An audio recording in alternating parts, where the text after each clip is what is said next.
Yapon raqamli universitetidan 1 million so'm yutish uchun Judo 703 promokodni kiriting. Birinchi raqamli valyuta kurslari kanaliga xush kelibsiz.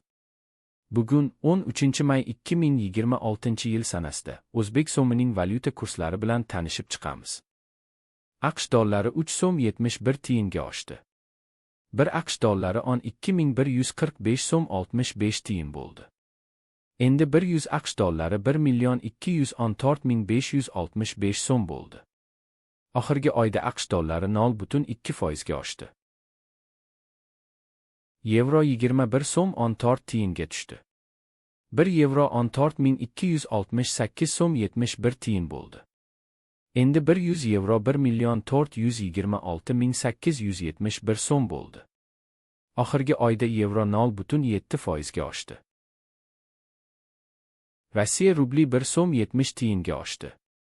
1 Rossiya rubli 164 so'm 33 tiyin bo'ldi. Endi 1000 Rossiya rubli 164.360 so'm bo'ldi.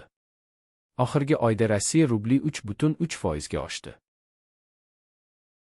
Qozog'iston tengesi 9 tiyinga tushdi. 1 Qozog'iston tengesi 26 so'm 20 tiyin bo'ldi. Endi 1000 Qozog'iston tengesi 26.200 so'm bo'ldi.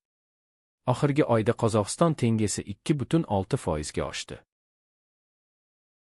Qirg'iziston so'mi 6 tiyinga oshdi. 1 Qirg'iziston so'mi 168 so'm 89 tiyin bo'ldi. Endi 1000 Qirg'iziston so'mi 168.890 so'm bo'ldi. Oxirgi oyda Qirg'iziston so'mi 0.2% ga oshdi. AQSh dollarining Rossiya rubliga nisbatan kursi 75 kopeykaga tushdi. 1 AQSh dollari 73 Rossiya rubli 91 kopeyka bo'ldi. Endi 100 AQSh dollari 7391 Rossiya rubli 1 kopeyka bo'ldi. Oxirgi oyda AQSh dollarining Rossiya rubliga nisbatan kursi 3.0% ga tushdi.